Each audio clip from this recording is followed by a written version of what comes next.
नमस्कार दोस्तों, मैं हूं शुभम और आप देख रहे हैं सच स्टोरीज़। तो आज की कहानी जो है वो बहुत ही इंटरेस्टिंग होने वाली है, तो कृपया आप इसको लास्ट तक ज़रूर देखिएगा, बीच में इसको स्किप नहीं कीजिएगा, इसलिए क्योंकि आपको ये कहानी समझ में नहीं आएगी। तो चलिए दोस्तों, बिना टाइम गंवाए हम लोग इस कहानी को शुरू करते हैं। तो कहानी शुरू होती है 14 अगस्त 2005 की सुबह नॉर्मल टाइम से। फ़्लाइट हीलियोस 522 अपने निर्धारित समय से ये उड़ने वाली थी, जो साइप्रस एयरपोर्ट से उड़ने वाली थी, जो कि जाने वाली थी ग्रीस के एथेंस तक। इस फ्लाइट को करीब 1 घंटे 45 मिनट का समय लगने वाला था इतनी दूरी तय करने में। इस फ्लाइट में जो कैप्टन थे उनका नाम था हैंस जर्जन मार्टिन, जिनको कि 16,900 फ्लाइट आवर का एक्सपीरियंस था, जो कि पायलट थे। उनके साथ उनके को पायलट थे 51 वर्षीय पैम्पोस चार्लेम्स, जिनको कि 7,549 फ्लाइट आवर्स का एक्सपीरियंस था। उनके साथ एक और फ्लाइट अटेंडेंट थे जिनका नाम एंड्रियास प्रोड्रोमन था। तो ये तीनों जो थे वो मेन कैरेक्टर थे इस कहानी के।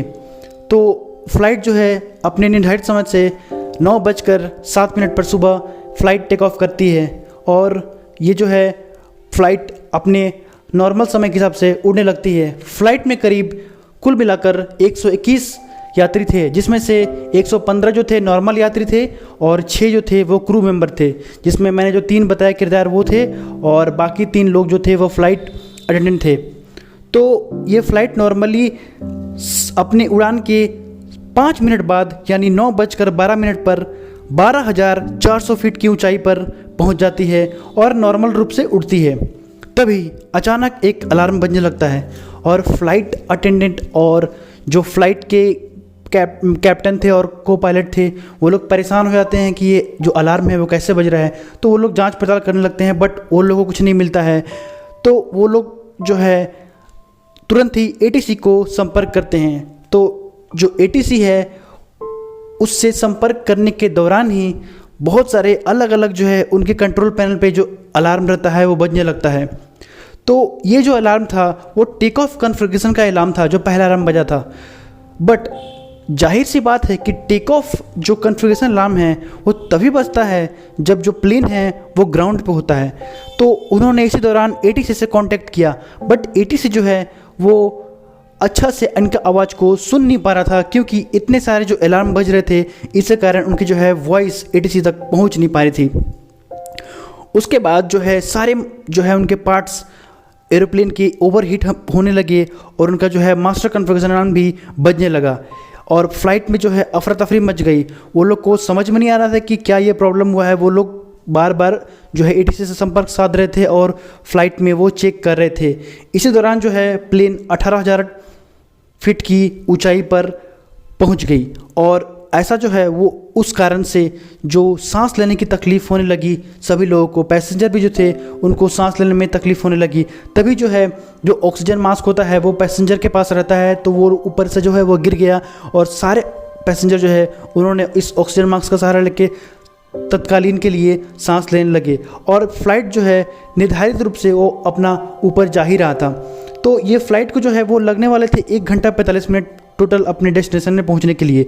तभी 9:23 पर ये जो है अपने जो 34,000 फीट की ऊंचाई जो है वो पकड़ लेती है, और फ्लाइट में जो है कुछ नहीं, कोई मोशन नहीं होता है, क्योंकि जो को पायलट थे और जो पायलट थे वहाँ पे ये ऑक्सीजन मास्क रहता नहीं है, तो ये लोग जो है बेसुध पड़ गए थे। तो जब ये 34,000 के फीट पहुँचता है तो उस समय टाइम जो था वो था 9:37 AM, सुबह का समय था ये। तो उस टाइम पे ये जो फ्लाइट था वो जो है ग्रीस के एथेंस के फ्लाइट रीजन में पहुंच चुका था। तो उसके बाद जो ग्रीस के जो एथेंस के जो एटीसी थे वो लगातार इससे कांटेक्ट करना चाह रहे थे, बट कांटेक्ट हो नहीं पा रहा था। तो ये लोगों को लगा कि कुछ तो गड़बड़ी है। उसके बाद ग्रीस के अधिकारी ने 2 F-16 अपने लड़ाकू विमान को इस प्लेन के जायजा लेने के लिए भेजा, और वो दोनों जो है प्लेन ने कुछ ही पलों में इस प्लेन को खोज निकाला, जो कि उस दौरान उड़ रही थी ग्रीस के ऊपर से। तो 10:12 से लेकर 10:50 तक वो लोग उसको 80 से जो है वो कांटेक्ट करने में लगे रहे, फिर भी कांटेक्ट नहीं हो पाया। ये सब होने के बाद जो है वो जो फाइटर जेट जो गए थे वो लोग उस प्लेन के आसपास में आ जाते हैं। उसके बाद वो लोग देखते हैं कि प्लेन में जो है कोई हलचल नहीं हो रही है। को पायलट की सीट पर कोई बैठा हुआ था और पायलट की सीट पे जो आदमी बैठा हुआ था वो सर झुका के बैठा हुआ था। तभी वो लोग पैसेंजर की सीट पे जाकर देखते हैं, बट वो लोग हैरान हो जाते हैं कि पैसेंजर की सीट पे जो है कोई भी पैसेंजर सर घुमाकर उन्हें देख नहीं रहा था। तो ये बहुत हैरानी की बात थी कि 2 फाइटर जेट प्लेन के आजू बाजू घूम रहे हैं, बट कोई भी पैसेंजर ने बगल घूमकर देखा नहीं कि क्या ये है। तो अचानक ही उन लोगों ने देखा कि एक आदमी जो है फ्लाइट के अंदर वो धीरे धीरे पायलट की सीट पर जा रहा है और कंट्रोल करने की कोशिश कर रहा है फ्लाइट को। तभी उन्होंने कुछ इशारा किया और स्थिति जानने की कोशिश की, बट वो आदमी जो है वो कुछ बता नहीं पाया। इसी के बाद ऐसा करते करते वो प्लेन जो है ग्रीस से एथेंस से 40 किलोमीटर दूर जाकर अचानक कंट्रोल खो देती है, क्योंकि उसका जो था वो लेफ़्ट इंजन पहले फेल होता है, उसके बाद उसका राइट इंजन फेल होता है और ग्रीस से 40 किलोमीटर दूर जाकर एक पहाड़ी में वो क्रैश हो जाती है। क्रैश होने के साथ जो है 121 क्रू मेंबर सहित सारे पैसेंजर की मौत हो जाती है। ज़रा सोचिए दोस्तों, उन पायलट को कैसा फीलिंग हुआ होगा जब वो लोग अपने आँख के सामने उन लोगों को मरते हुए देखे होंगे और वो लोग कुछ नहीं कर पाए। तो ये खबर जो है आग की तरह एथेंस में फैल गई। तो फिर उसके बाद जो है रेस्क्यू ऑपरेशन चलाया गया, सारे लोग के डेड बॉडीज़ को निकाला गया और फिर उनकी ऑटोप्सी की गई। तो ऑटोप्सी में पता चला कि बहुत सारे लोगों की मौत जो है वो फ्लाइट के क्रैश होने के पहले ही हो चुकी थी। तब जांच की जो टीम बैठी उन्होंने जांच करना स्टार्ट किया। तब उनकी जो है नज़र कंट्रोल पैनल पर जो प्रेशर बटन होता है फ्लाइट का उस पर पड़ी और उन्होंने देखा वो प्रेशर बटन जो है वो मैनुअल पर था। तब इसके बाद जो इन्वेस्टिगेशन में रिज़ल्ट आता है 15 महीने बाद, वो ये आता है कि फ़्लाइट का जो प्रेशर बटन था वो मैनुअल पे रह गया था, इसी कारण से ये मौत हुई। तो मैं आपको बता दूं दोस्तों, फ़्लाइट का जो प्रेशर बटन रहता है वो हवा के दबाव को कंट्रोल करने के लिए होता है कैबिन में। जो बाहर इंजन लगे हुए रहते हैं वो थोड़ी थोड़ी हवा खींचकर अंदर में जो है हवा को वो मेंटेन रखते हैं। तो यही उसका काम होता है, जो कि वो मैनुअल पे था। तो प्रेशर सही से हो नहीं रहा था अंदर, इसी कारण से जो है ऑक्सीजन कम हो गया और ऑक्सीजन मास्क जो है वो 12 से 15 मिनट तक ही ऑक्सीजन दे पाता है, इसलिए वो भी ज़्यादा देर तक टिक नहीं पाया और लोगों ने दम घुट कर अपनी जान गंवा दी। तो ये रिजल्ट जो है वो 15 महीने बाद निकला।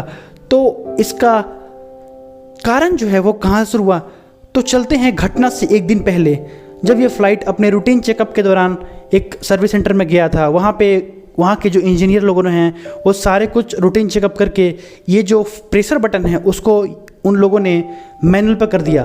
बट वो लोग ने जो इंजीनियर थे वो लोगों ने पायलट को ऐसा कुछ बताया नहीं या फिर कोई ऐसी जानकारी नहीं दी कि ये जो बटन है वो मैनुअल पे है। और फ्लाइट के जो को पायलट थे और पायलट थे वो लोग भी उस टाइम पे ये पकड़ नहीं पाए जब ये प्रॉब्लम हो रहा था कि जो फ्लाइट का प्रेशर का बटन है वो मैनुअल पे है। तो दोस्तों इसी कारण ये घटना हुई। अब आपको बता दूं कि जो एंड्रियास थे, जो कि फ्लाइट अटेंडेंट थे, वो कैसे जिंदा रहे इतनी देर तक। तो मैं आपको बता दूं कि फ्लाइट अटेंडेंट जो एंड्रियास थे वो एक स्कूबा ड्राइवर थे। तो स्कूबा ड्राइवर होने के कारण जो है उनको बहुत ही देर सांस रोकने की क्षमता होती है, फिर भी वो जो है अपने सांस को रोककर फ्लाइट को कंट्रोल करते रहे। बट आखिर में उनसे भी वो प्लेन कंट्रोल ना हो पाया और वो क्रैश हो गया। तो दोस्तों ये जो थी ये एक सच्ची कहानी थी। मैं आशा करता हूँ आपको ये कहानी बहुत ही अच्छी लगी होगी और इंटरेस्टिंग लगी होगी। इसी तरह की रोचक और इंटरेस्टिंग कहानी के लिए आप इस चैनल को सब्सक्राइब कर लें, इस वीडियो को लाइक कर दें और कमेंट करें। अगर कुछ आप सुधार चाहते हैं तो कमेंट सेक्शन में आप मुझे बता सकते हैं कि मैं अपने आप कहानी जो स्टोरी टेलिंग की एबिलिटी है उसको मैं कैसे अच्छे करूँ या फिर कैसे मुझे ये इम्प्लीमेंट करना है। और तब तक के लिए दोस्तों आप हंसते रहिए, मुस्कुराते रहिए। आपसे मिलते हैं नेक्स्ट वीडियो में और नेक्स्ट कहानी में। खुश रहिए, मस्त रहिए। मिलते हैं फिर अगले वीडियो में। धन्यवाद। वंदे मातरम।